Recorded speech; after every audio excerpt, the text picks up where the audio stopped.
Hello there, folks. My name is Matt, AT Remember for Life. And granted, no, I did not see this film, and I have no intention.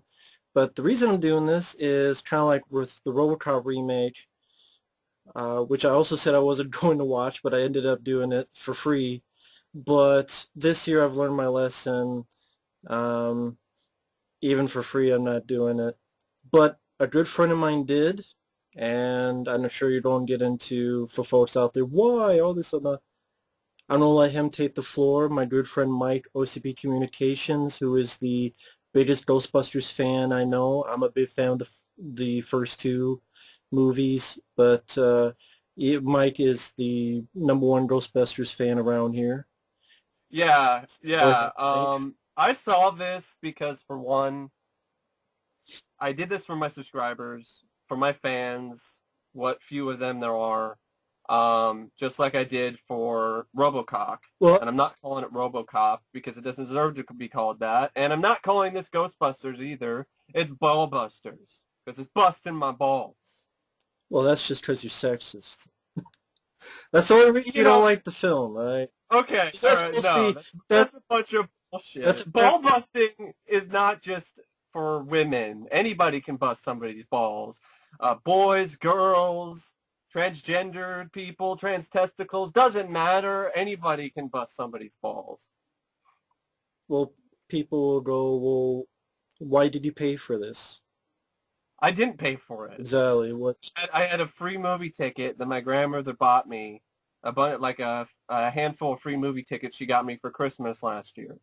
I decided if I'm going to suffer through this, if I'm going to sit through this, it's going to be like what I did with RoboCop. There's a free ticket, but then I had to pay $3 extra for IMAX. This, though, I didn't have to pay anything extra for 3D, which might as well just be 3 dicks because it's fucking useless. It's an absolute. The 3D in this is a waste of money and time. And if you are curious about seeing this movie, do not pay to see it in 3D. It's not worth it. Well, I mean, Unless you see a ghost vomit in your face. the interesting, even without seeing it, and I know for folks out there, many times they said I'm not going to see a film. Then further on, I do, like you, for subscribers, fans, and it's humbling when people want to know your opinion. Yeah. And don't sell yourself short. You have more subs than me, and you have that for a reason. People like what you do. People enjoy what you do, and I'm not just saying that because he's a friend, folks. I watch all his videos. I may not comment everyone because I just don't think of anything to say, but I think he does a really good job with his points. I think Uh, you do a great job too. I mean, if it wasn't for you, I wouldn't be here. So, but yeah. this year I learned my lesson after the horror of Ninja Turtles 2014, Super Chuds, and What? Robococky. Poltergeist? Yeah, I learned my lesson this year, so I said, fuck it. So I gave up on that. But here's the thing that's strange is that this, before I even get to Mike's opinion on the movie, because he saw it and suffered, this whole controversy, this whole uproar, this whole ball of wax of these two extremes, The film actually mentions that multiple times, by the way. really. So they are Yeah. aware, almost Yes. self-aware. Yes. And it's honestly it's frustrating because it's so tone deaf. I mean, there's a part of me that even without seeing the film, I'm like, there are a lot of films in the past I wish had gotten this uproar. Super Chuds, for example, RoboCop. Total Recall remake, Yeah. Not, Total Lens Flare. Rehash. the Yeah. Fright Night. Elm Street remake, Nightmare on Rape Street, fucking all this stuff. We've been doing the uproar, but Yeah. Well, we're like, we've been the doing that. we're in the minority. The Hitcher remake, or as I call it, the Bitcher, because it's made from Sons of Poltergeist. Bitches, All that stuff. Yeah. because Sons of Bitches made it. That Bitcher. It's It's, just frustrating. This film especially. It's like the but this is culmination. like sort of almost like the thermometer top popped, and now Yeah. everyone. I gotta be honest. I'm done. Like, this is like the last straw for reboots and remakes. And I know I say that before. I've said that many times, but I'm not seeing anymore. I'm fucking done. Yeah, Super Chuds was my breaking point. That's And I think I might have said that about RoboCop, but this was like this particular reboot remake is is the culmination of like the unholy trinity of just taking all these films that I really, really like and just making shitty versions of them. And I just no, I don't want to put myself through that anymore. Now, before anyone goes into anything, people are like, well, why don't you, like, if they ask me, why don't you see it for yourself? Why don't you make up your own mind? I did, from the trailers, the marketing, the TV spots. You didn't miss anything. When I You look, just missed 4 bad jokes when I and look, shitty cameos. when I look at all the marketing, all the trailers, all the TV spots, I don't care if women starred in it. You know what it is at the end of the day, folks? It looks like a movie that's a comedy that's not funny, and that's the bottom line. It seems like a comedy that isn't funny. I don't give a shit about sexes. I don't give a shit about whatevers. It looks like a comedy that isn't funny. That's the fucking bottom line. If people hate the reboot that I did not want and did not ask for, so that's another I'm thing. just saying, if people happen to not like the movie, maybe that's why. It's not some political agenda. No. It's not some fucking SJW or even the other extreme on the far other side. Maybe it's just not a funny movie, and it looked like a poor comedy. Not a single joke in any of the 50 trailers, TV spots, marketing. There's not one laugh I got out of it. I'm like, I'm not interested. That's what a trailer marketing's supposed to do. I laughed once at how bad and ridiculous a certain scene was later on in the film, and I chuckled at a scene where Bill Murray says, "You girls should be hanging on the side of a garbage truck." Because that was actually I was like, yeah, we're in garbage uniforms, and might as well be garbage uniforms. They're you know, this movie's garbage, so it was just kind of like Bill Murray's character read my mind, but I still didn't. All these cameos are awful, and I'll get to those later. So, turn off to Mike, and I'm trying, okay, was this worse than you thought, as bad as you thought? I honestly thought it was worse.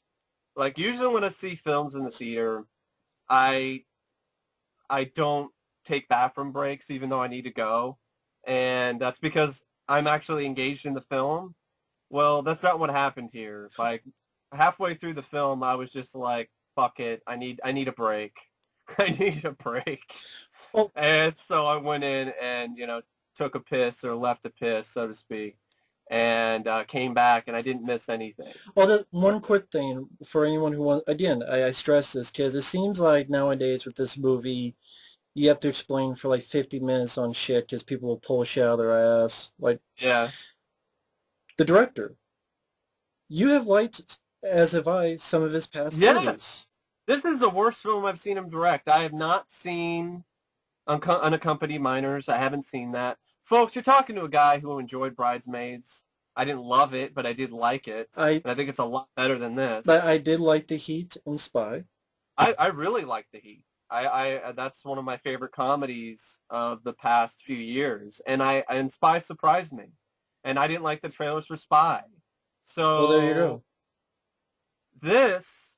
And those star women. Hell, when Gravity came out, that was my favorite film of the year, and that starred a woman, Sandra Bullock. I love that movie, too. That's great. And Back in the Past, Aliens, the Blah remake, Shawnee Smith, Amy Steele, Lisa Wilcox. So don't give me this hate women shit. Even in the Ghostbusters franchise, you have Janine in the first film. You have Janine in the real Ghostbusters cartoon, at least the first 2 seasons, where she's written as a strong character who actually does put on a proton pack and teams up with the guys and busts some ghosts. You have Kylie from, I believe that's her name, from Extreme Ghostbusters. This whole idea that Sony's trying to put out there that this film is groundbreaking for the franchise is bullshit. Progressive. This has been done before in the franchise long before this movie. And even in the comics currently. I think they use the word progressive. I think that's the word they use. Yeah. It's Paul Feig, it definitely is the worst film I've seen of his. It doesn't have that energy or that passion that I saw in a lot of his other films. And the direction is also really flat, I thought. There wasn't a lot of movement to it. There wasn't a lot of dynamic. It was very just, it just felt lazy. It just felt like he just didn't have his heart in it. And if the things that I've been reading about, you know, in the internet and so on, that he was so distraught with the production that he was brought to tears. If that is true, you can see it. At least I thought so anyway. This is also the first really big budget, crazy bonanza film for him. This isn't, he did a lot of lower budgeted, just straight up comedies. And this is trying to be a science fiction, fantasy, action comedy, a big franchise movie. And I just don't think he was the right man for the job. It reminded me of Tim Story and his work in Fantastic Four. Who had previously done Barbershop or something like that. Yeah. Okay. Are there any positives? This is hard because I mean, if there's none, just say none. I'm just I the people mean, who say you're not being fair. There's stuff that's just like, it's okay. Like, there's nothing like in what? this film that I love. What was For instance, a couple? the kind of concept that the villain does, who's one of the lamest villains ever, played by Neil Casey, who's basically just a loser nerd who is bullied. You know, you don't see the flashback, thankfully, but he's bullied, and so he decides to bring about the apocalypse, so he can get revenge on people who bullied him or whatever, because his life sucks and he's a fucking loser nerd. That's really pretty much what his character is. Anyway. Before that, a quick question, because this one's a bit more important. Is this a reboot, or is this a backdoor sequel? Because I know at one point you're hoping, or someone had mentioned on... Yeah, I don't know. See, that's the thing. I mean, when you look at the end credits sequence, which literally you literally hear a voice say Zool, that kind of makes me think, okay, is it trying to be a backdoor reboot, you know, a sequel, you know, reboot, whatever, reboot cool, but at the same time... Because they want to do Zool in a sequel. Yeah, there's not much, though. That kind of surprised me. There's a lot of nods, but they're like in the background. So it wasn't like in your face like Jurassic World. Like, oh, he's wearing a Jurassic Park t-shirt, and oh, there's the old Jurassic Park Jeep. Remember this? You know, that kind of stuff. I'll give the film credit for that. It isn't as bad with the home office as I thought it would be. Is the firehouse in it? Yeah, it is later. They don't start out, they couldn't afford it at first. Oh, okay. So that's why they end up in the top half of the Chinese place. And by the end of the movie, then the government gives them the firehouse. Okay. I know. All right. So it's a reboot, not a sequel. Definitely a reboot. But some of the stuff just kind of is puzzling, like a bust of Harold Ramis in the Columbia University, his character Egon, which I'm like, why? Like, I get it. You're trying to pay tribute to Harold Ramis. It just feels kind of half-assed to me, just to throw a bust of Egon in the background somewhere. If you're going to have a bust of Egon, where's the bust of all the other Ghostbusters? Well, and then you have the cameos. guy who knows what... Yeah, but they didn't play their characters, though. They didn't? No. But Dan Aykroyd's cab driver knows a lot of ghost lingo, so that's kind of, like, weird. So, yeah, I'll get to that later. But, just one thing at a time with this movie, because it's just a barrage of bullshit.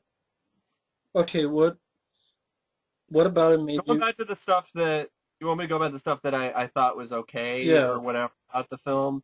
Okay, so what Rowan was doing, he had this plan. Okay, he set these doohickeys or whatever, and they brought out ghosts.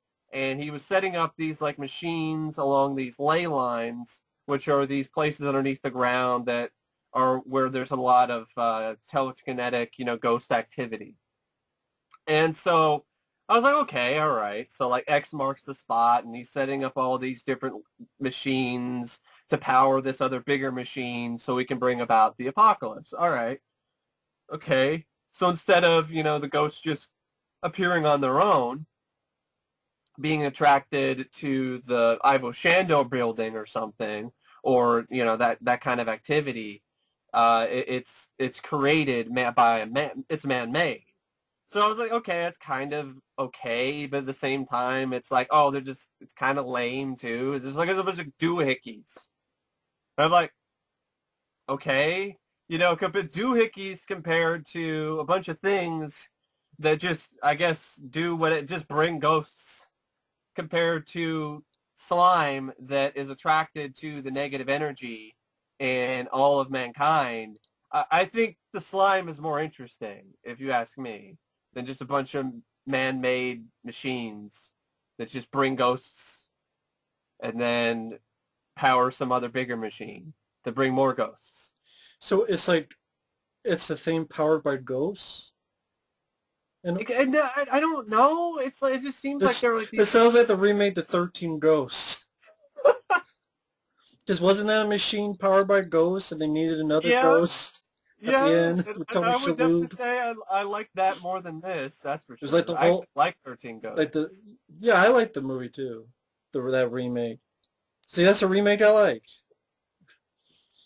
I don't know why. I mean, it's not exact, but for some reason it made me think of 13 Ghosts, because that was like a machine powered by the dead, and yeah, it's not exactly the same, but whatever. No, but it is kind of like a machine though that brings out the dead, so to speak. And then some of the gadgets that they had were kind of unique. Like there was this one called the Ghost Shredder that would suck up ghosts and shred them out in the back. Another one, the ghost grenades and the ghost pistols and stuff. All right, that's a way to kind of make your franchise, your reboot stand out, but it just didn't feel like Ghostbusters. So instead of capturing them, they're murdering them? Yeah, that's the thing. It just didn't feel like Ghostbusters to me. It just felt, that's why... Ghost Punishers. Instead of the skull, they have the... Punish logo. The undead must be punished. So I said, naked Melissa McCarthy in the sewers with... I talk to God sometimes.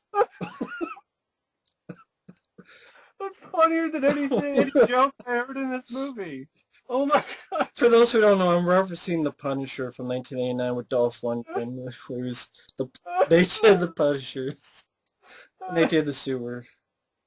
Naked Melissa McCarthy cross-lay in the sewer with a bit of dirt on her face and the look of a ghost instead of a skull.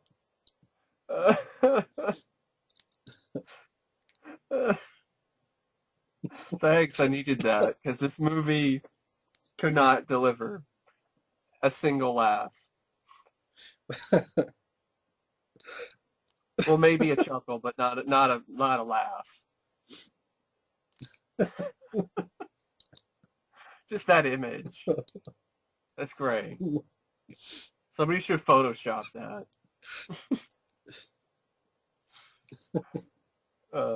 So that stuff's kind of cool, but at the same time, it does not feel like Ghostbusters. It's more like what Dan Aykroyd originally titled the film, Ghost Smashers. Smash some ghosts. And it just doesn't make any sense why their proton packs are able to do that at the end. Like randomly, they were catching ghosts before, and now they're using their proton packs to like swing ghosts around and like break them apart and then like fade away or some shit. I don't... It's like trying to be an action movie. And, Ghostbusters, the original, had elements like that, but it didn't try hard to have some big-ass action sequence. Because it's not the type of movie that it was. And I just didn't buy it either. I didn't care because I didn't give a shit about these Ghostbusters. So I guess What was the worst part of it? I would probably say the worst part of it for me was just the constant stream of jokes that just did not land. To me, just like I say with a horror anthology, there's nothing worse than a horror anthology that just has nothing but shitty stories because you're watching like multiple shitty movies in one film. This is like there's nothing worse than a comedy that doesn't have any that just has joke after joke that just does not land. And the cameos too hurt too. Well, let's get into the cameos. What are the cameos? How? All right, here we go with the cameos. The first cameo you see is by Bill Murray. He appears twice as some ghost skeptic. He's a skeptic, Dr. Martin Heiss. So Bill Murray is playing a character. It's not Venkman, I know that, but it's still Bill Murray, and he's playing a character that doesn't believe in ghosts. Right. I mean, yeah, that's a great concept. That's a great idea, really. The character, Bill Murray's the actor is probably considered like the leader of the team, and here he is playing a character. I know it's not Venkman, but it's still Bill Murray in a Ghostbusters film, and he doesn't believe in ghosts. He said he's interviewed on TV about whether or not he believes in ghosts, and he says, "Hell no." He says, yeah, something like that. What about that makes you upset? That doesn't really make me. It's just. I mean, does it really matter? I mean, if he's not playing Venkman, he's just. Yeah, I know. It's just a lot of these characters are just. It's just seeing these actors and the cameo roles they play. They're just unlikable characters for the most part. Okay. That's what bothers me. Bill Murray's just an asshole in this. He's basically just their EPA guy. Playing himself. But, yeah, he is playing himself, but by some people, yeah. But at the same, but I did get some kind of enjoyment out of him, insulting these new Ghostbusters. But at the same time, it's just he didn't need to be here. This is unnecessary, and it just hurts to see Bill and all these other actors from the original film in this. As much as I didn't want to see Ghostbusters 3, fuck it, I'd rather see that than this, because it's just, I can't think of the only other franchise I can think of, Fright Night, where you had Chris Sarandon in the Fright Night remake, but not playing a character from Fright Night. Yeah. Some other random guy. I just think that's a stupid idea, and it just shows that the producers don't feel that the movie can hold up on its own. Yeah, so they have to throw in all of these cameos. They keep saying they can stand on their own, but then they have to drag all this stuff in there. Yeah. To and divert people's attention. The film stops. This film comes to a halt whenever they show these cameos. So Bill Murray then has the second cameo. Oh, and by the way, he dies. So there you go. It's knocked out a window by one of the ghosts. Because he asked them, the girls, to open the ghost trap, which I swear to God looks like it's made out of plastic. And it tells them to open it, and of course they're like, don't open it, but Kristen Wiig opens it because she wants to prove something, and the ghost flies out, the dragon ghost, and throws Bill Murray out the window. The second cameo, you have the one cameo role that doesn't really appear to be kind of an unlikable character to me is the role by Annie Potts, who plays like one of the desk receptionists at one of the hotels, like the hotel where the nerdy villain guy is working at. Yeah.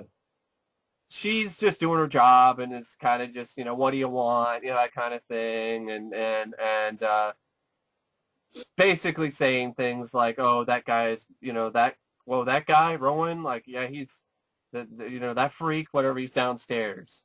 So it's just it still is unnecessary. It didn't really need to be there. Dan Aykroyd, he shows up in the cab, and the look on his face, I don't know if it was just his acting. He looks sad. the look on his face in this cameo, he looks like he's about ready after filming is over to just just drink the whole bottle of Crystal Vodka. It's really hard to watch because he looks like he's just sad, and I don't know, that's probably not his intentions, as he's one of the producers. He's been pretty vocal about supporting this film, but if the look on his face is anything, it does not look like he's. Well, I mean, that's the thing, though, is that out in public, they kind of have to say that, or they Yeah. get sued. Yeah. I mean, Well, can you speaking of really sued, Bill believe Murray it? was technically. Uh, I think Bill Murray was only in the film because Sony threatened legal action. There was stuff that leaked, WikiLeaks, that showed actual emails with Sony executives saying, like, well, if you need to do legal action to get Bill or whoever in the film, do it. I guess Rick Moranis didn't give a shit. Well, good. He Good said job, he Rick just thought. Moranis. Rick Moranis just thought, I think he said, I don't think it's a good idea, and I didn't think it was good, so I didn't do it. So, good. Good on you, Rick. So, But yeah, after any so pods, Dan Aykroyd, that's or the Dan Dan Aykroyd. Aykroyd. He shows up, Kristen Wiig's trying to get a ride while the ghosts are flying around, and CGI ghosts going crazy in the city. And she's trying to get a ride from Dan Aykroyd. It's Cabbie. And he has an accent, Boston accent, like he's doing Celtic Pride 2 or something. And he says the line like, I ain't afraid of no ghost, that kind of thing. And he doesn't help her. He's just an ass and drives off. That's what I mean. Like, these are like of all people, Dan Aykroyd's cameo is going to be like some asshole cabbie who's like, oh, I don't take, people like you and whatever, or some shit in my cab. Drives. You said he knew a lot of ghost lingo? Yeah, he did. He said things like, "Oh, these are just a bunch of free roaming repeaters or something something like that." I'm not afraid, and I ain't afraid of no ghost. How much you want to bet there's going to be like conspiracy theories of they're the real Ghostbusters, but they got wiped or something? So the Men in Black came in with the neuralizers. I would not be surprised if you saw conspiracy things, or whatever the hell you want to call them. I would not be Yeah, I surprised, mean, why folks. did Dan Aykroyd's cab driver know this type of? I Maybe guarantee he you just someone's going to make shit up about that. I guarantee he you. probably just likes the paranormal or is interested in it, like Dan Aykroyd is in real life. But yeah, that didn't help. He saw that show Dan Aykroyd hosted. And then the last cameo. There's actually another one at the end credits, but the last cameo is one where Ernie Hudson just shows up because he's the uncle of Patty, Leslie Jones's character, and he just berates her and gets upset at her for like losing his hearse. That's all it is. He's kind of just randomly showing up, kind of being an ass. Mm-hmm. And then the end credits cameo is Sigourney Weaver, who is, I guess, some mentor for Holtzman, Kate McKinnon's character, and she says lines like this: "Safety grids are for bros or something, or for boys or some stupid shit." I don't. Safety grids? What do you mean? Yeah, because they're talking about how they're building a ghost trap facility and how it's unstable. And Sigourney Weaver's character saying, this is all unstable, and you should put safety grids on this, or safety, lines or stuff to keep stuff from getting out or whatever. And then, yeah, they're like, safety grids are for boys, and then they're like high five or whatever. It's awkward. What It really does that even mean? I don't know. What does it even fucking mean? I don't know. Safety is for boys or something. I don't know. So yeah, don't use seatbelts or you're a boy or so, or what? Doesn't even make any sense. Slimer makes a cameo too, and he burps. Right. And he Keep basically is going. I'll be another right back. Keep he's going. another ass because he just shows up randomly, burps, then steals the Ecto-1, and then drives it around the town while the ghosts are wreaking havoc. And then inexplicably, there's a female Slimer there with them. Like, Slimer's got a girlfriend. Why? I have no idea. Just because. I guess Slimer needed a girlfriend, apparently. I don't think so, but all right. Just like I didn't think Beethoven needed a girlfriend, I didn't think Slimer needed one either. So Slimer and his gal pal driving around, having a joyride in Ecto-1 with all these other ghosts that inexplicably are just there partying or whatever. I I I don't know. I mean, I really I'm going to say that a lot because I don't know why some of this stuff is in the movie. If you're trying to be a reboot, why do you have Slimer in here? Why do you have references to, like, that's a big Twinkie? Why do you have the whole thing with the No Ghost logo? Like some guy spray painting something on the wall, and then he spray paints the No Ghost logo, and it looks exactly like the Ghost logo from the original movie. You even have, I don't know. I was saying about Slimer. Slimer's got a girlfriend. Yeah, I saw there was a trailer or a picture that had that. So I was saying earlier, I'll get Matt up to speed here. Slimer shows up, pops out of, there's a lot of these, its attempts at scares are just boo scares, big and loud. Slimer just pops out with a loud jump scare out of out of a hot dog cardigan, and then he burps, and then he steals Ecto-1. Yeah, that's what he does. He just steals Ecto-1 because I guess he's just we got to have all these cameos except for Sigourney Weaver and Annie Potts be jerks, I guess. So he steals the Ecto-1, and then he has a joyride with it, and then inexplicably Miss Slimer shows up with a blonde hair and a pink bow tie and lipstick, looking like Mrs. Potato Head or some shit, and drives off, and then they end up inexplicably, due to the convenience of the plot, being there to help capture the big ghost at the end, which is Rowan, who takes the form of the ghost logo. And he even show the logo show up in a cartoon. It looks like a cartoon version of it. And because Patty even says, like, choose the form, choose my form. And Patty's like, oh, something cute. Like Casper, ghost, friendly ghost or something. And then the logo shows up. And then he turns big and evil. And Well, choose a form. That sounds familiar. Yeah, I know. Wow, that's never been a Ghostbusters movie before. I know. See, there are people I've seen, Never.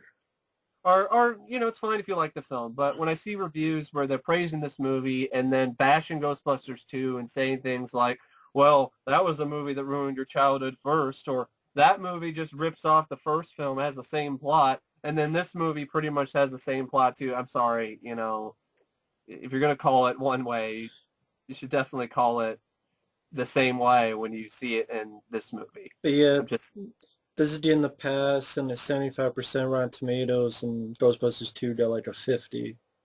Yeah. And it didn't get the pass. No. But this one is. Even though I hear there's a scene where they shoot it in the crotch. They do. They do. Right in the ball. Is that like something be an Adam Sandler movie?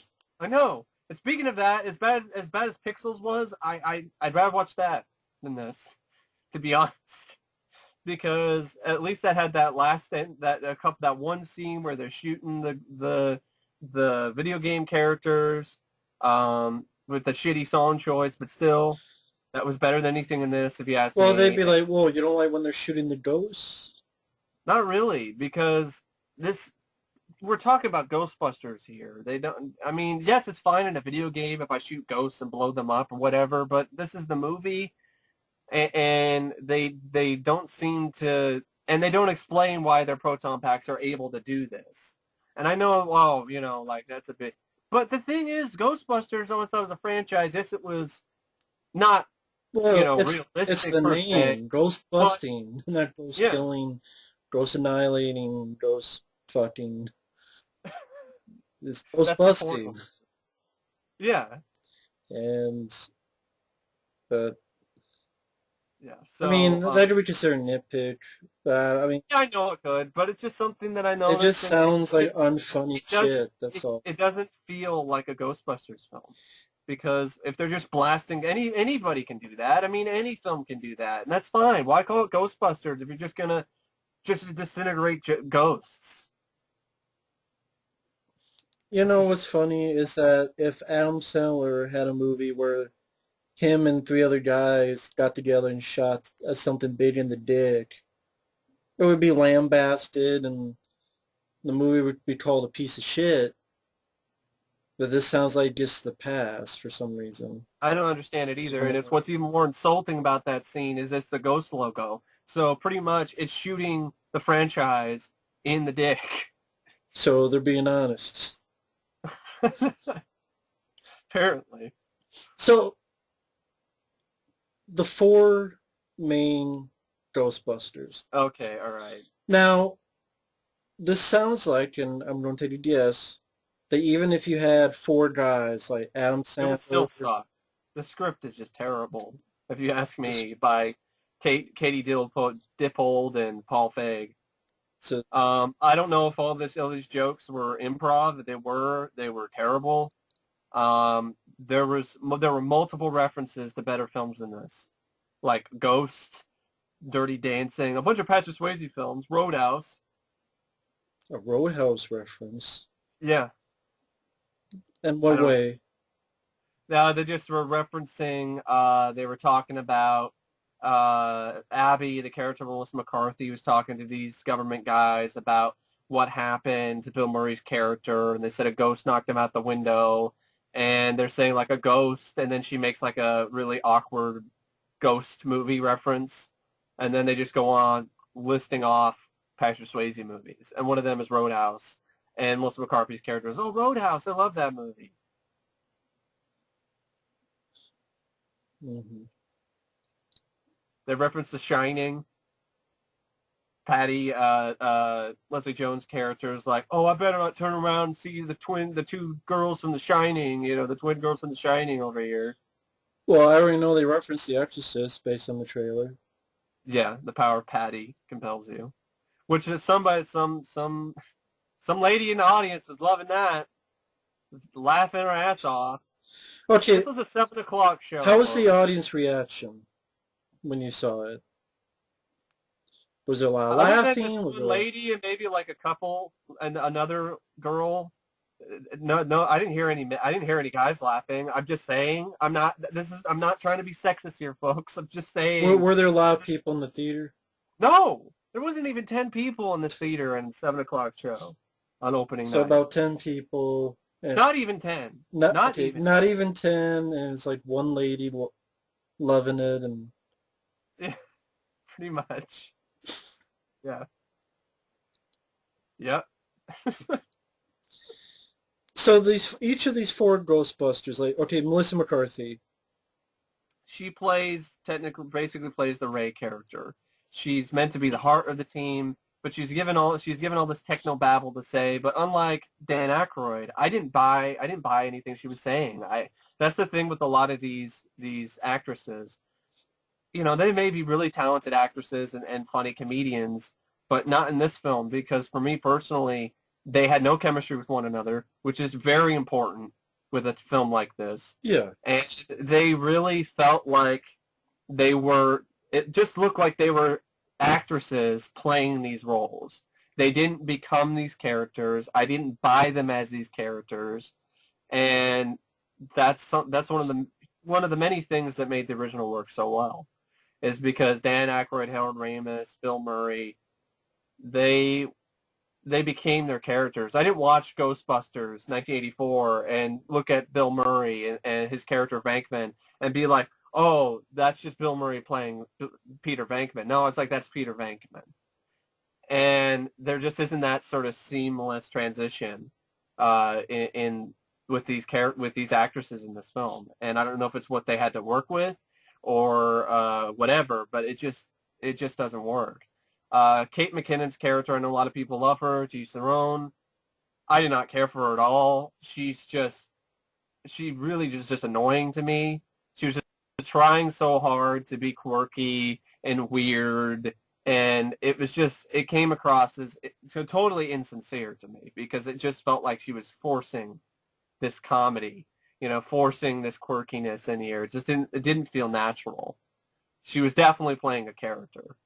And I know some people like that, and I guess I'm just not that type of guy. I mean, if I notice that if the illusion is ruined, and I notice that an actress is playing a character, and they're not the character, I have a problem with that.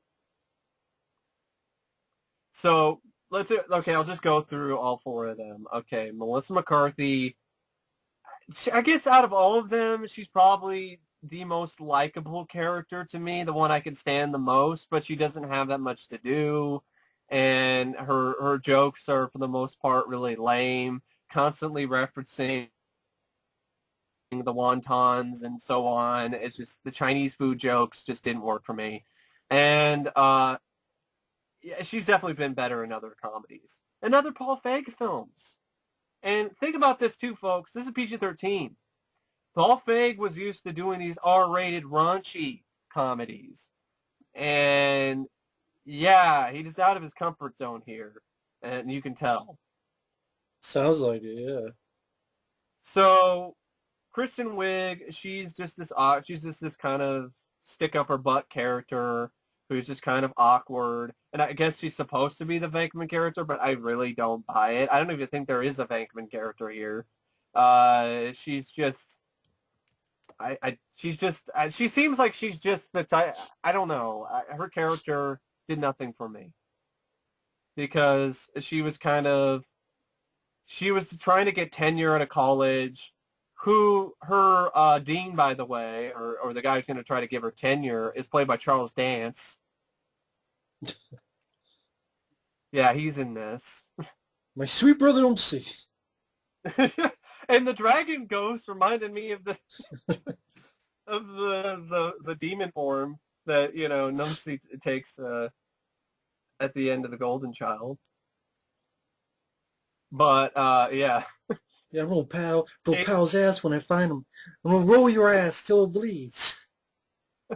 I want the knife, please. You can see I'd rather talk about more entertaining, only a man whose better. heart is pure can have the knife, and only a man whose ass is narrow can walk down these steps. Walk down the stairs. If mine is such an ass, then it will be. And I shall have it.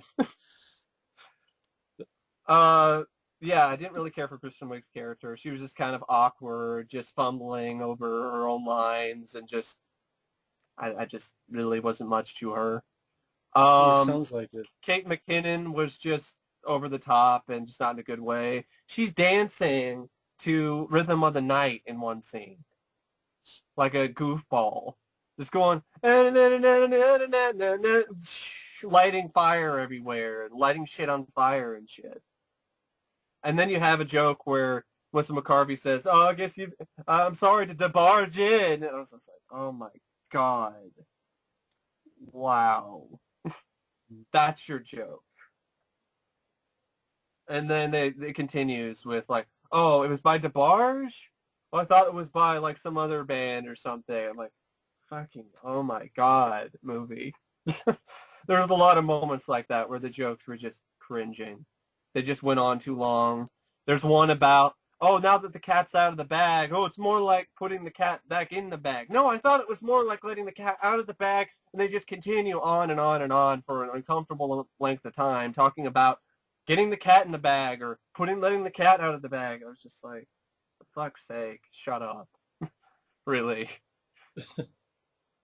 So, of course, there's plenty of poop and urine jokes and stuff like "this smells like urine" or "wow, that smelled like burnt bologna," and I'm like, oh, like this movie.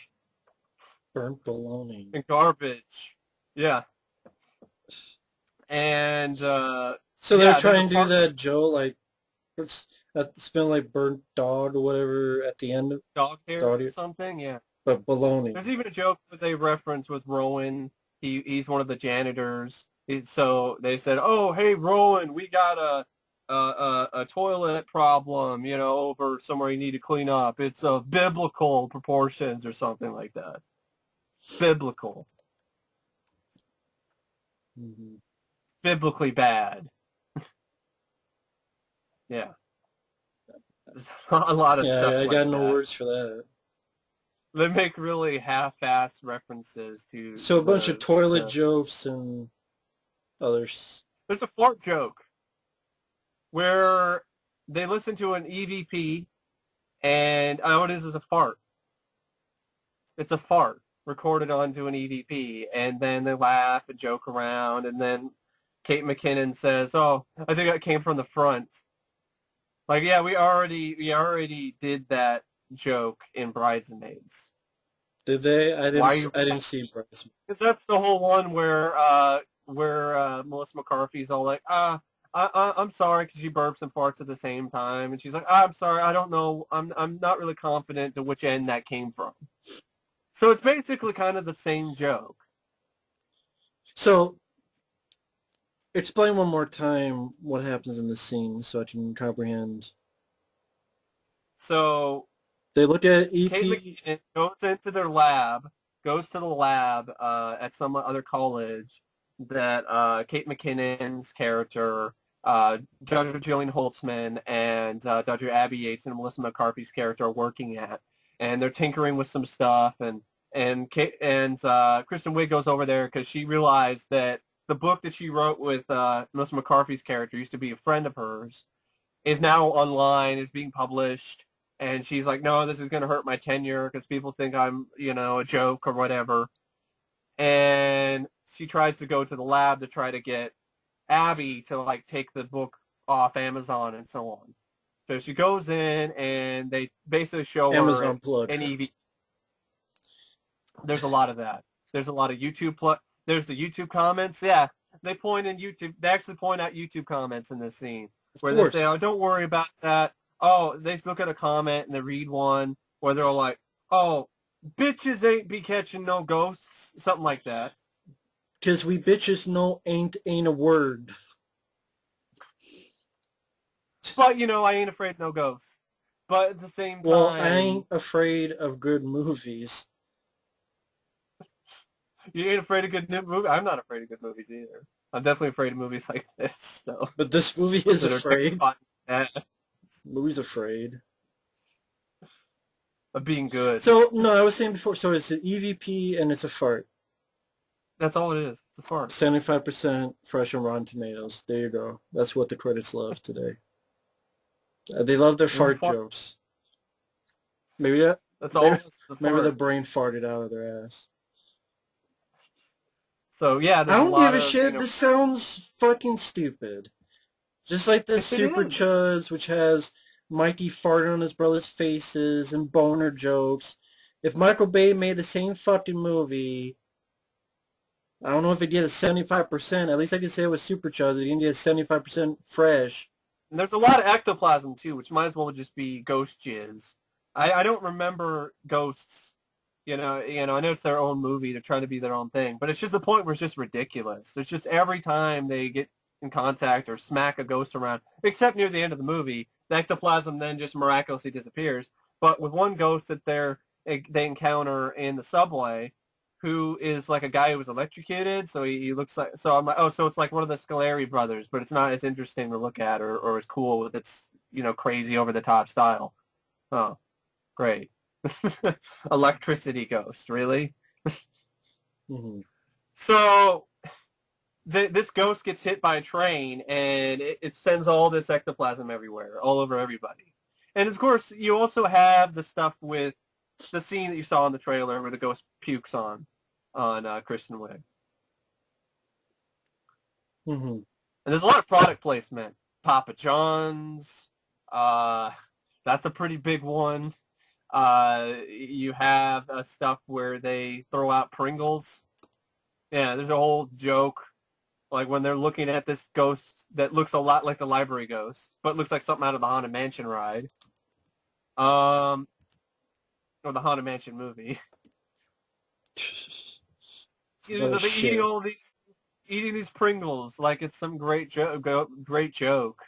And Kate McKinnon's character, like, what? You can't turn down these.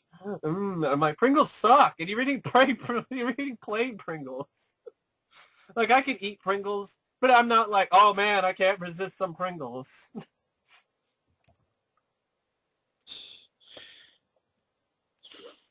Once again, this is just 75% Rotten Tomatoes, and EVP the terrorists laugh at because they're listening to it and it's a fart, and they all shoot the logo in the dick. Yeah, Leslie Jones's character, she's basic. She's not much either. I just thought she was just a loud character, not much to her. Just wasn't really that funny. She wasn't as loud and upfront as obnoxious as I thought she would be, but she just was there. I mean, Ernie Hudson wasn't really in the first film that much, but I thought he made more of an impact than she did. But then again, I think Ernie Hudson's a better actor than she is. So, but yeah, the team I could care less about. So that's the problem the film has. It makes it really slow paced because they have all this stuff with this new squad, and I could care less because I don't like them. They're what is there to like about them? Their characters aren't that well thought out, or they don't have any personality, and the personality they do have just doesn't feel genuine. So it's like, why should I give a shit what happens to them? Why do I want to go on for this adventure?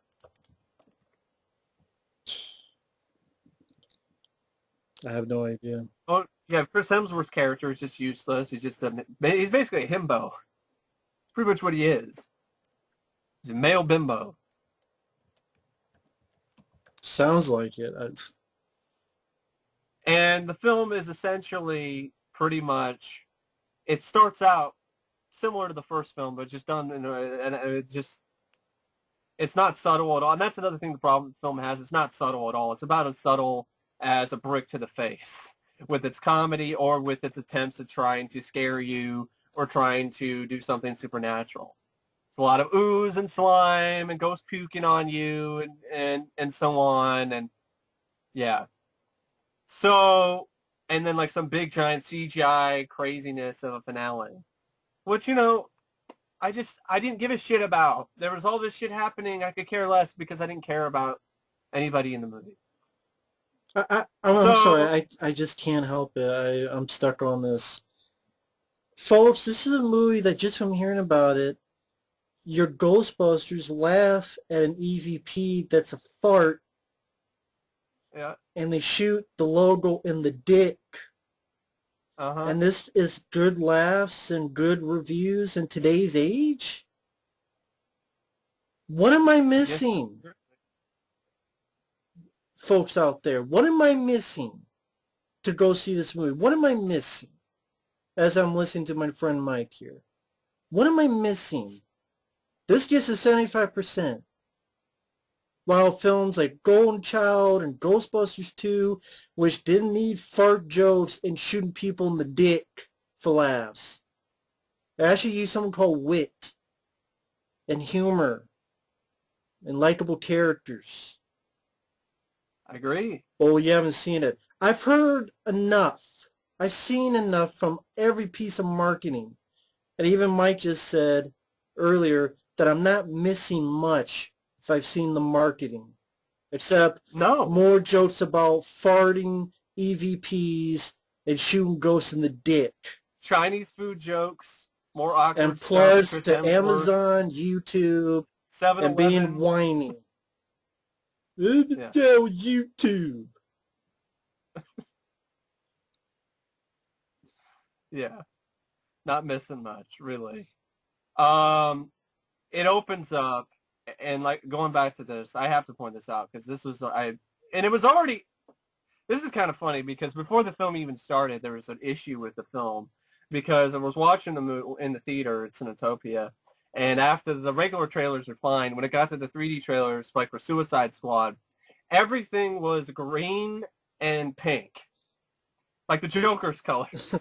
So at first I was thinking like green and purple. More like it. So purple and green. And I was like, is this on purpose? Is this some stylistic choice for the Suicide Squad 3D trailer? No. Some guy in the production booth fucked up, so then I had to go out and say, hey, fix this. So right from the bat, it was bad. It was not a good start. And speaking of farts, somebody let one that was really rank before the movie started. So that was not a good sign either. So it opens up, and you have this just fucking this guy I was talking about earlier. He has no charisma. He's this guy telling these stories or whatever to these tour guides who are going to visit this mansion or whatever. And it's all set up where he's going to scare them. And they also have this stuff that's set up to make it look like it's really haunted, but, oh, it really isn't. But then it turns out it really is. But, okay, this is what I'm talking about when it opens up almost exactly like the first movie. It replace the library and the librarian with this mansion and this tour guide guy. All right. He goes in, he goes downstairs, and there's just green slime, just absolutely just poking up out of the ground, bubbling, just erupting out of the ground. And then he sees a ghost, or I don't think he even sees a ghost. The green slime is bubbling up, and he's trying to get away. It zooms in on his face, and he's like, no, no, no! And then you get the same music cue from the first film, from the original, where it leads into the Ghostbusters theme song. The same fucking cue, and then the titles.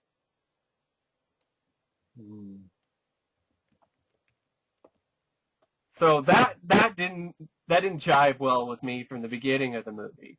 And then you just get introduced to the characters, and I don't really care. Dr. Aaron Gilbert, Kristen Wiig, who's nerdy, and that scene where she tries to open the door or whatever. That's not in the movie. That was just in the trailer, I guess. It's not in the film, or maybe it was, but I missed it when I went for a bathroom break. But I don't think so.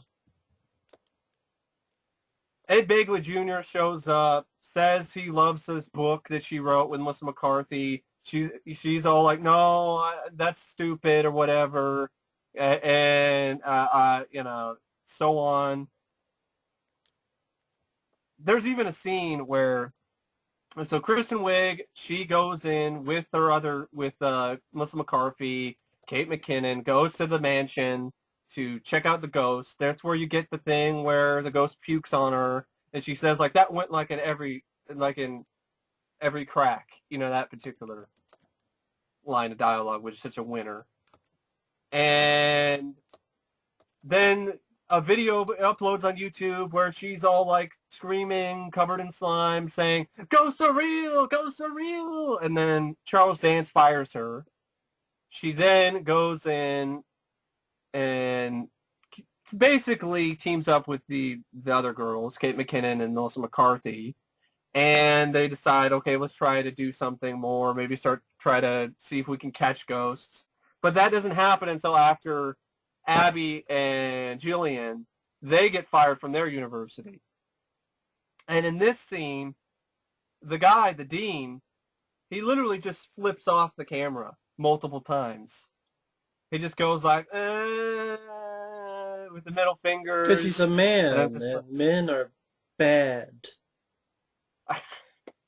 Well, I didn't go there, but really... Well, that's what it sounds like. Yeah. Oh, here's a guy against these poor women. He's so bad, he's going to flip them off. The audience. And he tells them to suck it, too. Because we're men. We're misogynists. He tells them to suck it, too. We're men. We're misogynists. Like DX. Like DX. I got 2 words for you. Suck it. Eat it. Eat shit and die. Yeah. Burn in hell. Right. And that's to the movie, folks. Yeah, burn in hell. But, yeah, so there you go. Middle fingers to the audience. Oh, wait, so they're scientists in a way, right? And they get fired. Yeah. Oh, wow, I've never heard that before. Oh, yeah, I did. They just don't all get fired at once. They get fired separately. That's their attempt to make it different, I guess. Wow. What a difference. And they also steal their equipment. It's 4 people, 3 white, 1 black. and the 3 who are white are scientists who get fired, and the one who's black isn't a scientist. And the so different, and it's so different. I know. There's this running joke where they don't like to call it Ghostbusters, and that's something that the media coins. They like to call it Department of Metaphysical Examination. That's what they like to call their headquarters. So they can't afford the firehouse, because I guess a firehouse is something that they just can't afford. So they set up their office and above a Chinese restaurant. They hire Chris Hemsworth, mainly because he's good looking. There's a joke where he wears glasses that don't have any lenses in them, because he's all like, well, I was tired of cleaning them or whatever. Should clean your brain too. He's a total moron in this. And then you have Patty, Leslie Jones, who sees a ghost on the subway line, the electricity ghosts. The group then investigate it. They document the ghost. They test Holtzman's proton containment laser that has a weak stream at first, and they're not able to stop it. So, and these new proton packs, they look like something I find at the dollar store to me, personally. They look fake. So is there a decent guy in this movie? It's like one's flipping off the camera, Bill Murray's an asshole, Chris Hemsworth's an idiot, moron, the Andy Garcia plays the mayor and he's another ass. The mayor's an asshole, the bad guy who's a guy's a bad guy. Oh, that we're going to need a bigger boat or whatever, that line's not in the movie. But there is a Jaws reference where Abby basically says to the mayor, or not Abby, Kristen Wiig, you're like the mayor from Jaws. And he's like, you're going to be like the mayor from Jaws. And he's like, don't compare me to the mayor from Jaws. Nobody compares me to the mayor from Jaws. What the fuck? Are they getting lessons from Family Guy or something? Just reference this movie. And that's comedy. There's a lot of that in this movie. Because when we reference a movie, that's a laugh. I'm like, no, I'll just watch the movie you're referencing. I would definitely rather watch. It's not like the Ghostbusters films, the two that matter, at least to me and you. Yeah. They didn't, hey, this is like that, we're in New York. It's like that scene in that movie. Remember that movie, guys? Yeah, they do that a lot in this movie. So, all right, I'm trying to remember shit because it is pretty forgettable, to be honest. So Patty sees a ghost and tests the laser. Doesn't really work that well. They continue to develop their containment technology with little, just short of vignettes where they're trying to test shit out. And they advertise their services as what the pundits are calling Ghostbusters. See, their name comes from people calling them Ghostbusters on the media, calling them out. Right. Patty joins the team, providing, I guess, historic knowledge of New York City. I guess that's what she does, because she's an MTA worker, so I guess that apparently she's a history expert. She gets the vehicle for them, which is they call the Ecto-1, which is just, they turned the Ecto-1, which looks great. Even in the redesign they did for Ghostbusters 2, it just looks bad here. And then, this film is so shitty, Matt, it gets the siren wrong. The Ecto-1 siren had that sort of unique sound that was cool. This sounds ugly. Like an absolute just abomination to your ears. Sounds like a car alarm. And it's like,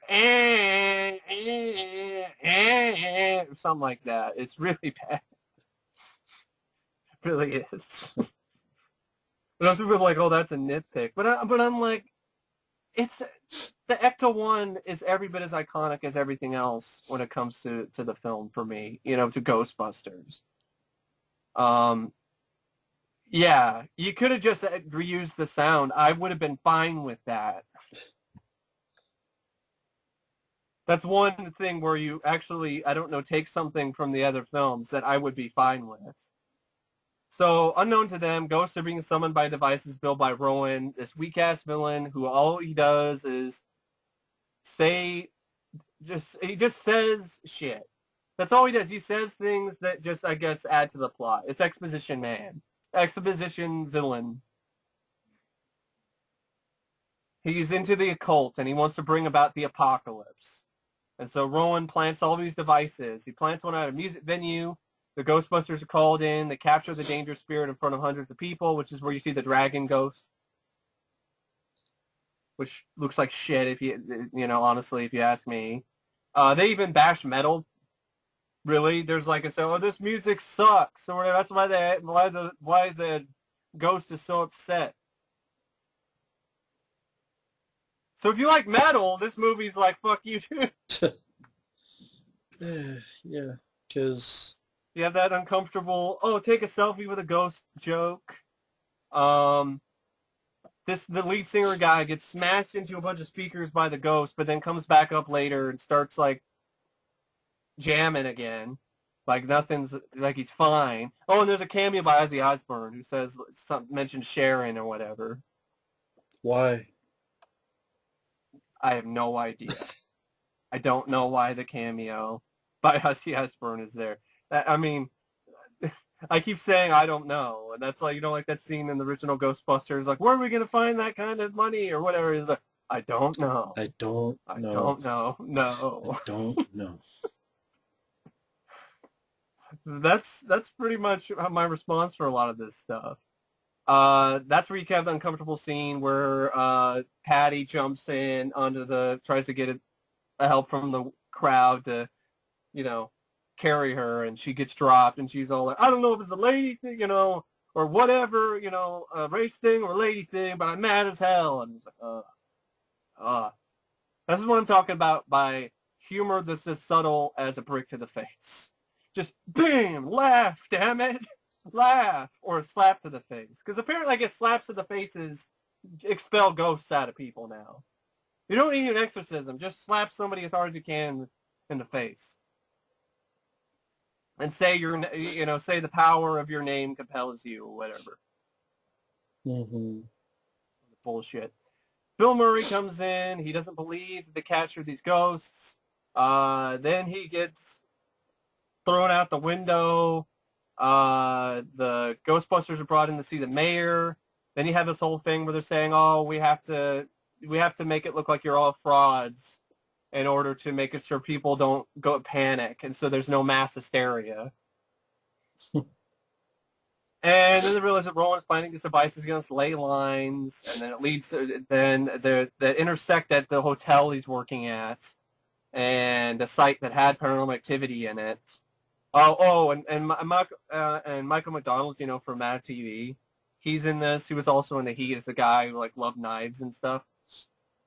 So here he plays the guy who runs the rock venue, and they also catch their first ghost there. So it's very similar. So all the people who bash Ghostbusters 2 for being similar to Ghostbusters, the first film, and give a pass to this, I do not understand. Because it's the same, it's pretty much the same structure. Sounds like it. It sounds like they're just doing the same thing, and no one is saying that, apparently, in these reviews, that they did the Ghostbusters 2. Yeah, so they go into the first big venue. Now, the only thing different is they test out their equipment on the subway ghost. Okay. But then after that, their first ghost that they catch is in a big venue, but this time it's not the hotel. It's a rock concert. And that's when they first team up and catch their first ghost. But there's no montage of ghost busting, which honestly I would have liked to see. Yeah. So all that happens is stuff with Bill Murray and people doubting that they exist, or really cringy stuff where they're outside the rock concert venue and people are chanting, Ghostbusters, Ghostbusters, Ghostbusters. Which sounds like they had a gun pointed at their head to say that. So anyway, yeah. Catch the first ghost. They go to the mayor. who, unlike the first film, isn't really technically, he's just an ass. And you're right, actually, when I think about it, I can't think of a guy. There is not really a male character in this that is not portrayed as either an idiot, a bad guy, or an ass. Yeah, this is what it sounds like. So it really is ball busters. Bust your balls. Check your privilege. Check your privilege. Men, check it. So the stuff with the mayor trying to keep things a fraud. There's all this stuff with the hotel. Rowan electrocutes himself rather than be captured, which is all part of the plan. Deactivates the portal. Holtzman deactivates the portal. Gilbert discovers a copy of her and Yates' book among Rowan's possessions, in which he details his plan to become a ghost and command the undead. And this made me chuckle because of how over the top and stupid this was. So she flips through the book, and she's looking through all this stuff and sees all these drawings by Rowan.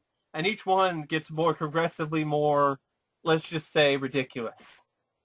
Like where, Rowan is like the leader of some ghost army and like, shooting lightning out of his fingertips or whatever. And then she keeps flipping the pages, and then it's like Rowan is like 100 feet tall with sharp teeth and red eyes. And I'm just like, I'm laughing my ass off because the score is so overbearing with like a choir in the background. Like this is so scary or something. And it's just like drawings by some nerdy crazy guy that he did on his spare time that look like they're drawn with like pencil, like crayon or something. I got an idea. I'm going to make a movie. And it's going to be about a guy in a building. And there's these terrorists. But they're not really terrorists, they're bank robbers. And it's going to be called Try Hard. And you're going to have this off-duty security guard. He's not a police officer. Security guard. He's a security guard or a military guy. He's a military guy. And he's listening to a walkie-talkie. In order to trick him, he farts into it. And the bad guy, he shoots in the dick. And that's how he falls out of the building. As we call Try Hard. So that the second one is Try Harder. The third one is Try Hard with a Vengeance. Try Hard or Die Hard. And then Live Free or Try Hard. It is called Ghostbusters, but yeah. Yeah, I know. I was trying to be more imaginative than even these guys. No, I liked it. It's a good thing because that's pretty much it's a nice representation of how unimaginative they are with this reboot. Everything that you said, I can see it in my head, folks. I don't need to see a movie. Be like, oh, well, why don't you judge for yourself? Why you have to rely on your friend? You can't make up your own mind. I'm hearing what he's saying, folks. This plot, all these references, the jokes. Here's Patrick Swayze movies. Here's Amazon. Here's YouTube. Here's us winking at the camera because of YouTube comments. Which, if you really didn't care, you would ignore it and just make your movie. The fact that you're putting that in means you do care, and maybe hits a little close to home for a reason like, we're not really that unsure. We're unsure about, like, isn't it insecurity? Isn't that the definition of being insecure? The public relations campaign for this movie is disaster. It's every bit as disastrous as this movie. And was there something about how China didn't want their movie? Yeah, China doesn't really like stuff to do with the occult anyway. That's their sort of weird thing. Ghosts. That's kind of how it is, I guess, in China. So China just was not going to allow the film to be shown, and that might hurt the box office. Well, I think this movie, I hope God this film bombs. I've heard rumors that the advertising budget might have been like over 100 million, and I would not be surprised from Sony. They did that with Amazing Spider-Man 2, which is, hey, I'll watch that. I'd definitely take that movie over this. Right. Easily. Hmm. But yeah, like with their old advertising for like dancing spider babies and shit for water. Here, yeah, they did Papa John's, which Papa John's Pizza shows up in this film. I remember there's like not security, but like insurance. Yeah, Progressive Insurance, yeah. Of course, the name, Progressive. Never thought of it like that. I really didn't. Progressive Uh, insurance. yeah, so yeah, there's a lot of stuff like that, and they just did an advertising blitz like crazy lately. They did one at the NBA Finals where they had like Kobe Bryant and a few other players, like Spike Lee dressed up as the Ghostbusters. And speaking of that, their outfits are terrible looking. They really do look like garbage men or garbage women or or sanitation, some sort of sanitation worker. Or they look like walking, talking traffic cones. What's up with the orange and reflective shit? That just looks awful. It really does. I know it's a nitpick, whatever, but I can't help but notice it.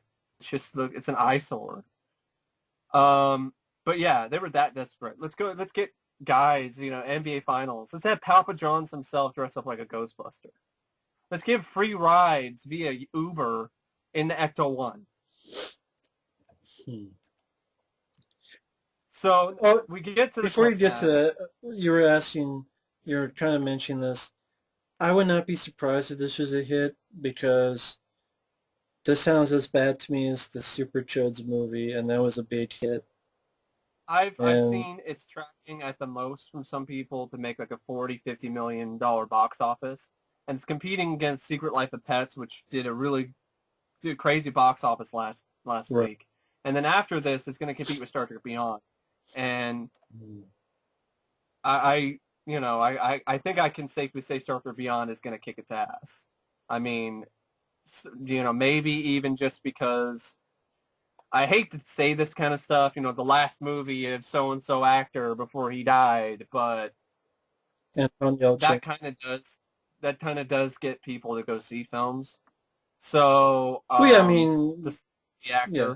Especially if it's a franchise. I mean, it's happened before, folks. Paul Walker, Fast and Furious 7, The Dark Knight, Heath Ledger, and the fact that it is a franchise movie. Then the last one, I don't know how well it did or what, but it's still a name that people recognize. Yeah, did fairly well box office. I don't think this stands. I honestly don't think this film is going to make back its budget. It might break even, but if they did, they're losing a lot of money with merchandising. The toy sales are terrible. The toys for this film are already How do you know down. that? There's actual pictures and stuff at Target and stuff like that. The toys are marked down. They're on clearance already. They've been on clearance for weeks. Oh, wow. Yeah, that doesn't sound good. They're not selling. China not doing anything, considering that's nowadays a big thing. That's not going to help them. And even then, that's not enough. Warcraft is considered a disappointment to the studios because it didn't make enough domestic. Yeah. So they're on edge on the fence whether or not to make a sequel. So this film doesn't make a considerable profit. Sony's idea of having a franchise and rights that'll make them rich beyond their wildest dreams is going to blow up in their face. Their idea of Ghost Corps, because you see this before the movie starts, like Sony's trying to make this whole production company just for Ghostbusters stuff. This really could not work. This could end up being bad. And part of me, Paul Feig, he's been a dick lately, really. With the way he's approached this has not been professional. the way that he's handled the type of criticism he might get. So what if you got some trolls saying shit? The worst thing you can do is call them out. The worst thing you can do in public is to act like it bothers you. So, and also just keep that up. It seems like they were hedging their bets on the controversy, what little bit there is, because honestly, the women hating haters who also happen to be fans of Ghostbusters who have issues with this film are in the minority. Sony, they're not in the majority. I'm sorry, I don't care what you say or what the media tries to say. How they spin it and exactly. But yeah, I don't think it's going to be a hit, and I hope it isn't. I absolutely do. $144 million budget, throwing another $100 million dollars for advertising, and who knows how much of that is lost. Yeah, all these Twinkies and all the Ecto Cooler, and Ecto Cooler's doing well, but you could have sold that anytime. it's not around here where I'm at, of course, but Yeah, I'd like to try it. That's the only thing I'm interested in. you can buy it on Amazon. Yeah. But anyway, I would actually like to try Ecto Cooler too, but it's all sold out pretty much where I'm at. But anyway, yeah, I hope it bombs. I really do. I think this is a film that deserves a bomb. I don't think they want to do a franchise of this, like an animated Ghostbusters movie, and then other sequels and spin-offs and so on. I don't really want that. I didn't want a Ghostbusters 3. I was kind of interested in it when Dan Aykroyd kept pushing it, but when he kept pushing it, it never happened. I just realized it was just too late. And I kind of, with this franchise, especially after this, I don't want to see any more Ghostbusters movies. I really don't. If you want to do some animated series, which I think about doing, maybe, but that sounds pretty bad too because they're putting it in the future. 2040. No. But yeah, then we get to the climax here, the big finale, The big spooge. the big splooge. Rowan he releases all the ghosts. It's typical CGI, just buildings and ghosts flying around and whatever. Now, it's not really, it's, the effects, okay, they look better in the film than they do in the trailer, but it's still CGI, and it still looks very too colorful for my tastes. It looks like something from, like, it just looks like a hologram or whatever. It doesn't have that edge that the ghosts had in Ghostbusters and Ghostbusters 2. They all look kind of the same. From the trailers to it just looks like a fucking cartoon. Yeah, they do. And this film seems to take a page from the worst Real Ghostbusters has to offer, like the Slimer and the Real Ghostbusters episodes. Not the stuff that happened after Q5 got involved and ruined everything. Yeah, great. Take advice from those shitty cartoons. Not from the first 2 seasons, which are actually good. No, it's not. Let's not do that. Trying to remember. So this is where we had the big action sequence where once McCarthy is grabbing ghosts with a proton pack and slamming them around, and I guess it's killing ghosts now. They don't catch them anymore. They're killing them. Blowing them up with ghost grenades. Patty sucks one up with the ghost shredder. Then Kristen Wiig's character shows up, eventually saves the day because they go up against these, Slimer steals the Ecto-1. They go up against this, like, army of parade floats, like evil parade balloons. It reminded me of the balloons of Batman, Tim Burton's Batman. Still reminded me of. Like, they stole my balloons! He stole my balloons! And they turn after them and try to attack them. They blow them up with their proton beams. And then the last one is the Stay Puft Marshmallow Man. Of course, they gotta put that in there. Who then falls on top of them, the 3 other Ghostbusters. And they do this sort of thing where their faces are pressed against the screen type thing. Yeah. And they're like, oh, like, this is the just saying, like that kind of joke where the tongues are sticking out and their faces are all like, pressed against the glass. which I guess is technically meant to be, I don't know, breaking the fourth wall. I don't know. It just doesn't work. And then Stay Puft gets popped with a Swiss Army knife. Because apparently ghosts can get popped with knives now. Because I thought it was a ghost balloon, not just a regular float. I guess, I don't know. It wasn't Thanksgiving, so there's no reason to have a float parade in the middle of the street. So apparently... But that's funny, I guess. It's a way to use the Swiss Army knife that Holtzman, Kate McKinnon gave Kristen Wiig earlier. Which I guess the knife can go through ghosts. I would think it would have gone through the ghost, because ghosts, I thought...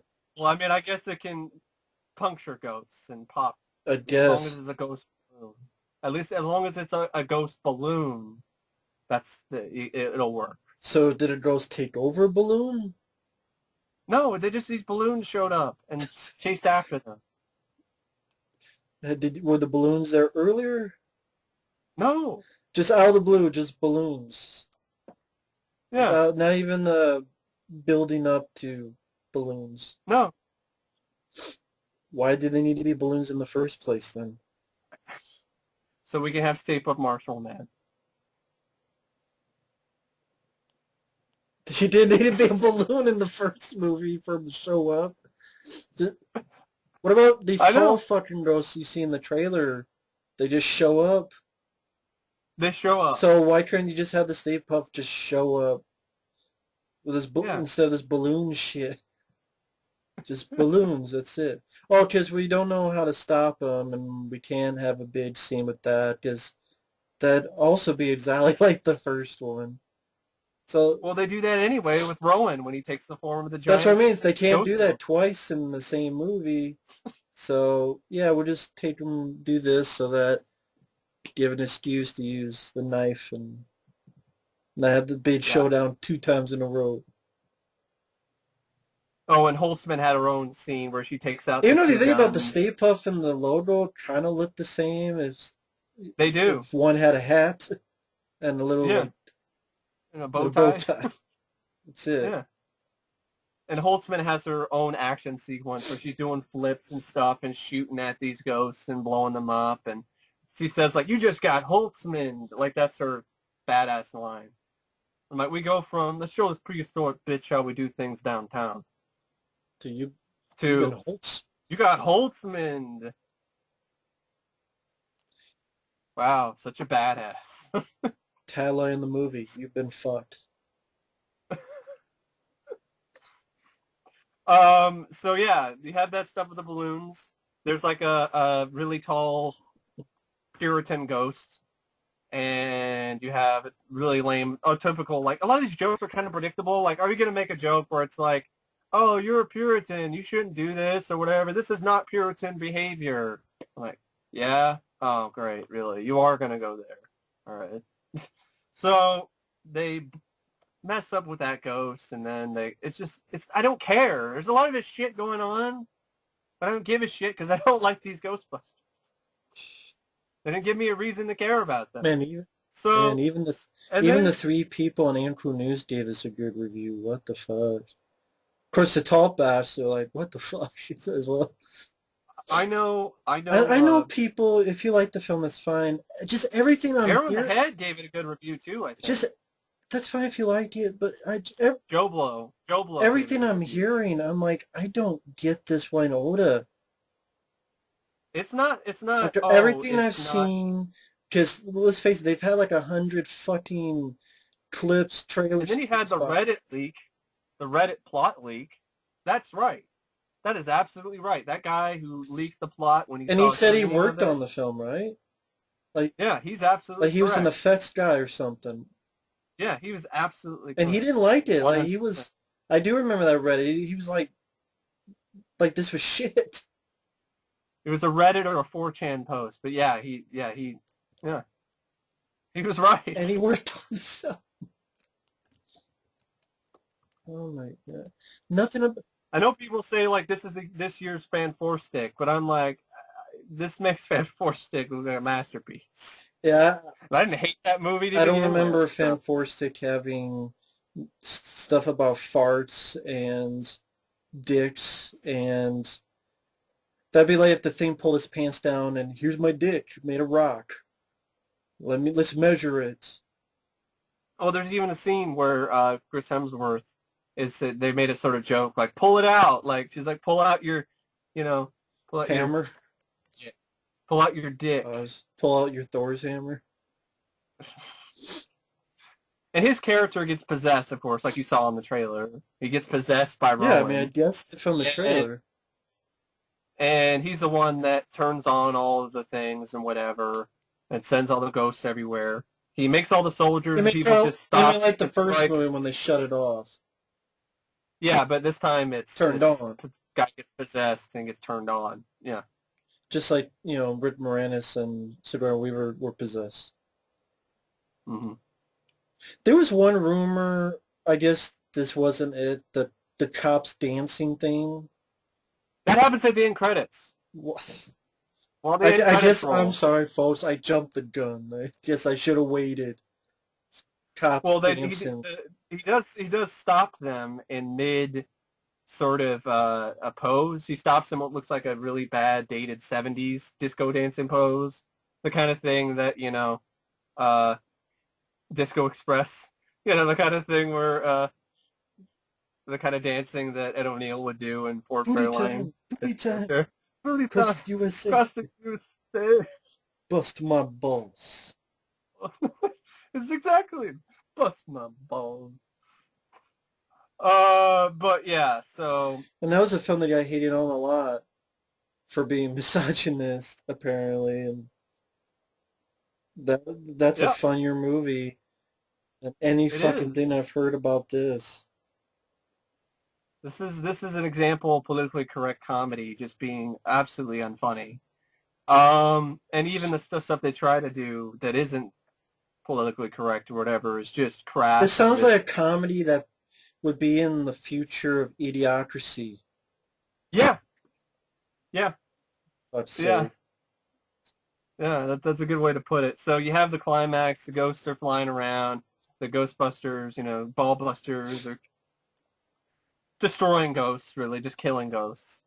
Kristen Wiig saves them from Stay Puft Marshmallow Man, and then they go into the hotel and they see the swirling CGI pool or whatever, smoke or some shit, and Rowan shows up and it's, of course he's still possessed, Chris Hemsworth's character, Kevin, and they're like, give us Kevin back, and you have this line of dialogue where Melissa McCarthy is all like, oh, hey, Rowan, why don't you go back, why don't you go back to Lost and Found and, find your virginity or something like that. Yeah. Go get your virginity in the Lost and Found or some shit. Because see, he's a nerd, he's a loser, the villain's just like these guys who live in their basements and type YouTube comments. Well, I'm sorry that I want a comedy that's funny. I know that's my crime. That's a crime nowadays. You should be jailed for that. Put me in jail. Going back to the Golden Child. I'm not worthy. I'm not. My sweet brother Nomsi. Yeah, so they then come up with this plan, because this is after Rowan turns into the ghost logo. I should be flogged. I should be... Before that, though, there's this bit of just stupidity, where while Chris Hemsworth is still possessed, he, starts flying in the air, and then he strikes a pose, and he's like, is this a bit too Peter Pan? And then he flies, and there's, sparkles that fly out of his feet. And, Peter Pan music plays. Mm. Yeah, that happened. That happens. Right. Woo! Yeah. So, just if I only had a heart, that kind of stupid shit, RoboCop. So then we have the ghost. You choose the form. It's the ghost logo. In order to, then they come with this plan. Okay, they're going to use the Ecto-1's nuclear reactor because apparently the Ecto-1 is a nuclear reactor now, and to cause a full protonic reversal. That sounds familiar, doesn't it? A bit, yeah. So Vaguely. they, that's what they called it. You know, when they shot it, Yeah. like, oh, full protonic reversal. Shit's out. That wasn't so hard. We got the tools. We got the talent. It's Miller time. Well, yeah, it really is Miller time. Like if I actually drank beer or any kind of alcohol, I would definitely be getting plastered tonight after seeing this. So it turns into the giant logo, ghost logo. They shoot the logo in the dick in order to distract it because it's not getting sucked into the portal because they do this thing where they blow up the Ecto-1 along with Slimer and Mrs. Slimer or whatever, who have to explode and then fly up towards the screen and then kiss each other or whatever for some fun. Or they did that earlier where they kissed each other and then they explode and fly up to the screen and do, I don't know, do some cute shit. Who fucking cares?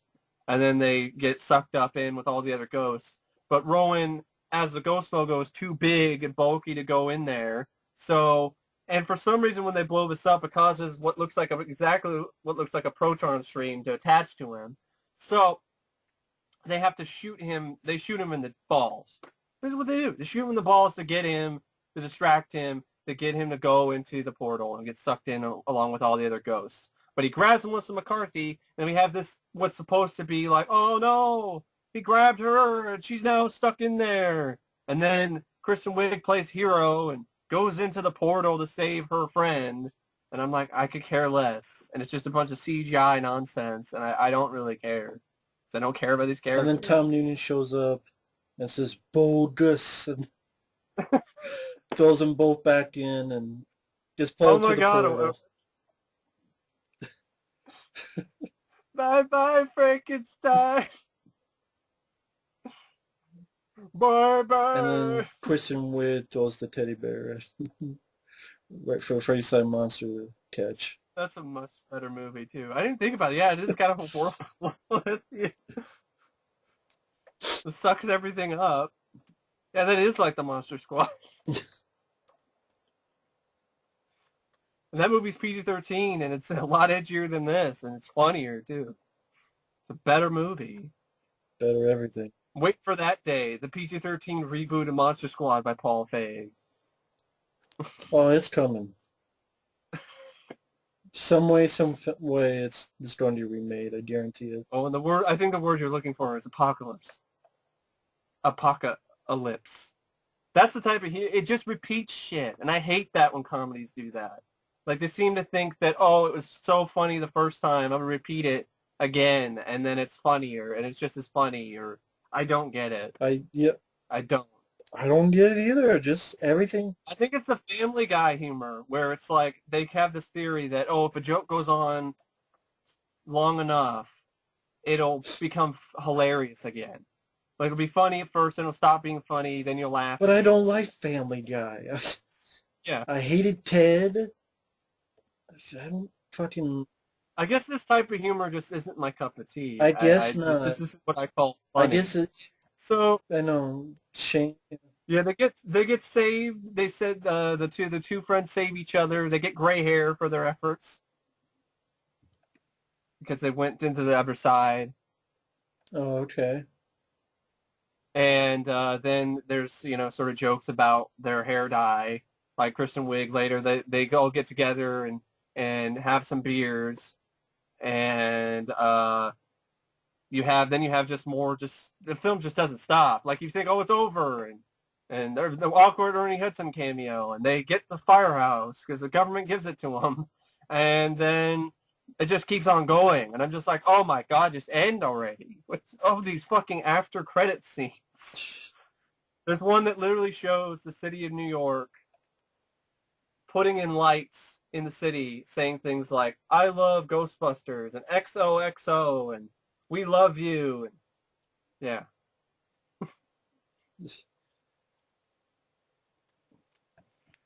And then they say, "Oh, this is terrific." Yeah, it is. I'm like, "No, this is terrible. This movie is so fucking terrible." Fucking sounds like it. I mean, there was a moment in Ghostbusters 2 where it was, sentimental, but it was handled so much better. The little speech by Ray when he's saying there's got to be something in this, positive. There's some sort of, symbol of hope in this burned out burg. And then they turn around and then they see, oh, it's the Statue of Liberty. And is this around when the cops are dancing and whatever? No, no, this is at the end Oh, after end at the credits. okay. We're not there yet. Yeah. Well, More kind we love. Well, yeah. uh, Before the actual credits, there's all this other. Well, there's a bunch of credits, and then there's other stuff. It just keeps going and going and going. Jesus. And like the Energizer Bunny, and I want to shoot it like Topper Harley does in Hot Shots Part 2. So yeah, that's we have the awkward Sigourney Weaver cameo. It's just a lot of just. They mentioned the Chinese food joke again because it was so funny the fucking first time. Right. And then you get the end credits with Chris Hemsworth making people dance to a shitty song. And that's another problem too. The soundtrack. How is he making awful. people dance? Because this is a cutscene from the one where he's possessed by Rowan. Okay. The soundtrack. What's the song? Pretty awful. It's some rap song I don't care for. With the Ghostbusters. Is that the Fallout Boy one? No, that plays when they first get in the Ecto 1 and drive around and suit up. Because you hear the "I'm not afraid, not afraid." Oh, that. Yeah, I heard that. That's fucking garbage. It is terrible. Oh, by the way, you also have to have a scene where they dance to that song where they're like, up in here, up in there. Yeah. Oh, my God. You know what would have been... You know what would have been funny? With the dancing? Yeah. They play that Lionel Richie song. Oh, what a feeling when we're dancing on the ceiling. Yeah. At least that made sense. If you want to be goofy, but no, we're just going to have shitty rap or DMX because that fits in a Ghostbusters movie. Hey, here's DMX. Here's fucking... Well, that was the Ghostbusters themselves dancing after they celebrated. Yeah, but... They did. Yeah, I know. It didn't work. Yeah, it was pretty... I was like, DMX? Why? What's up with DMX? Should just have fucking Ice-T or some body count. Vanilla body Ice. count. Vanilla Ice. Kill all these fucking ghosts. And then you have the post-credit scene where Zool. For sequel. Patty hears Zool on the EVP. Yeah, for the sequel, because we gotta keep on taking shit from the first film. The score by Theodore Shapiro was also pretty just nothing to it. Just sounded very generic. And anytime it tried to be epic, it just sounded ridiculous because it was just too much instruments and just what was on the screen was nowhere near as epic as the music was making it sound. Sounds, yeah. That type of score. And yeah, it was an hour and 57 minutes. It felt like 3 hours and 57 minutes. Just dragged on and on and on. But it was just joke after joke after joke that didn't land. Character after character I didn't fucking care about. Scenes with ghosts that are just underwhelming. A shitty villain. Then leading up to action sequences near the climax that might be interesting or cool if I gave a shit about what it was happening. But I don't. And yeah, just Peter Pan. Fucking Chris Hemsworth flying like Peter Pan and shit. Yeah. Just take a Peter Pan right off this.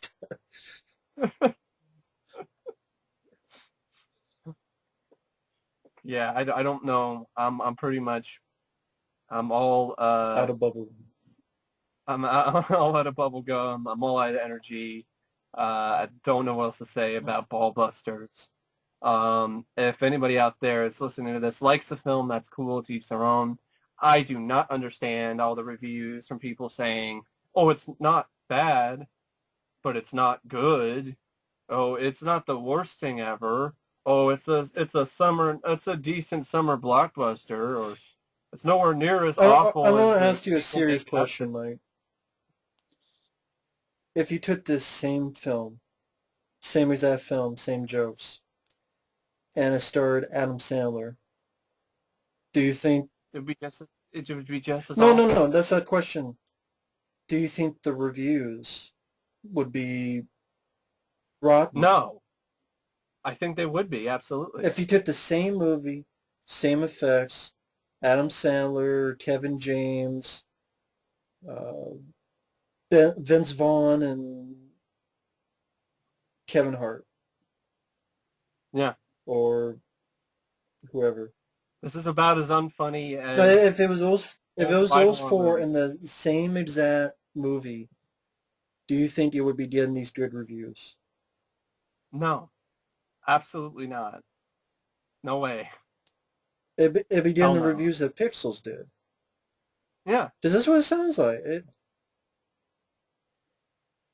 See, I ain't afraid of no SJW, okay? I'm not afraid of no fucking social Because it justice sounds warrior. like at the end of the day, despite what...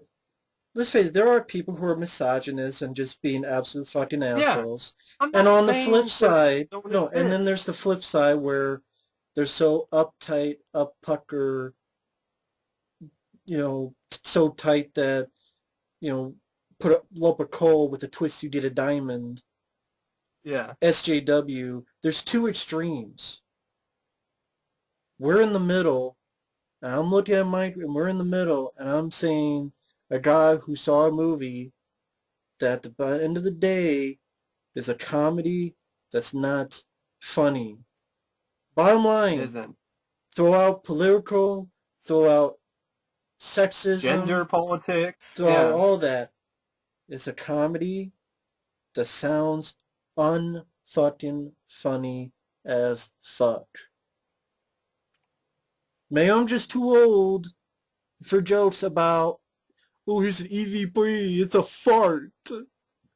And the four of them got together, shot her in the dick. Oh my god. And they made jokes about Patrick Swayze movies. Not making fun of them, but like they just mentioned them. Oh my god, they mentioned something. I know. I guess that's not comedy to me. It's not comedy to me either. That's torture. That's pain. You know, That's what that is. that doesn't sound like the funniest thing. I mean, and this comes from a guy, Mike. I'm not talking for Mike because Mike's not a fan. I'm the type of guy that likes Three Stooges stuff. And even this sounds like in 2016, a bid budget, 130 some $1 million comedy where you bid jokes or fart jokes, poop jokes. Um, is that joke about, oh, it's in every hole? It went everywhere. Yeah. That's in there. Yeah, it's winning everywhere in every crack. Every Yeah. crack. That's what it is. That to me Uh-huh. is not. Why does that sound funny? What about that is funny? I mean, comedies I grew up with, The Burbs. I I don't think The Burbs is know funny. because it went up her ass and then in her cooch. Well, I It's watch The Burbs, which is funny because it's witty. I'll watch Beverly Hills Cop. I'll watch The Golden Child. I'll watch Gremlins 1 and 2. I'll yeah. watch Ghostbusters 1 and 2. I'll watch movies that they didn't need all their fucking humor to be about ass cracks, shit jokes, fart jokes, and women are progressive. You better know that women, those Talk women, about how much something stinks. Talk about and don't need a reference yeah, women. Yeah, 50 women. fucking Uh-huh. movies. This is what people were tired about with horror films in the 90s with those slasher movies that reference horror films. People were getting tired of those back in the 90s. Yeah.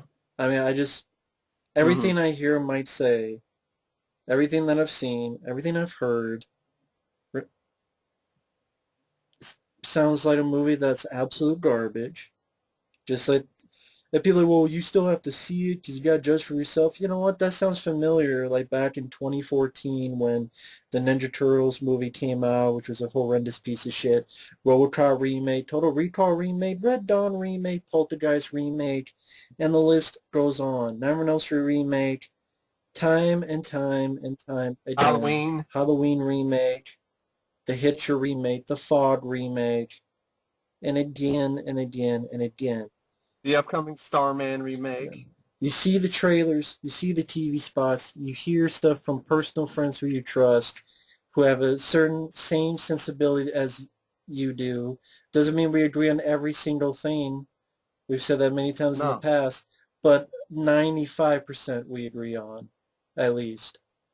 We have Yeah, I mean, like with most of these reboots and remakes that have been terrible, like, yeah, we've been pretty much seen eye to eye, spot on. Yeah. and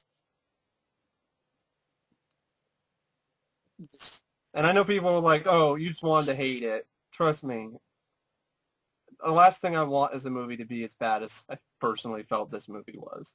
Why? Why would I want a movie to be miserable? Why would I want to be miserable watching a movie like I was watching this?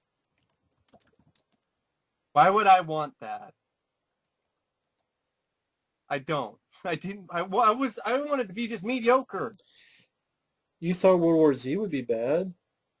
Yeah, and I liked that a lot. You thought So Spy would be bad? Want to talk about Paul yeah, and Feig? I had fun with that. Yeah, I had fun with that movie. Did you like the trailer? No, And you liked the movie?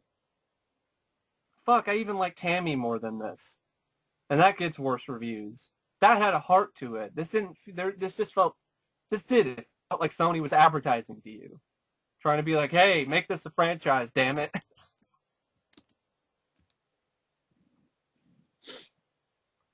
But Tammy, at least, it wasn't the best thing in the world, but you had some good chemistry between Melissa McCarthy and Susan Sarandon.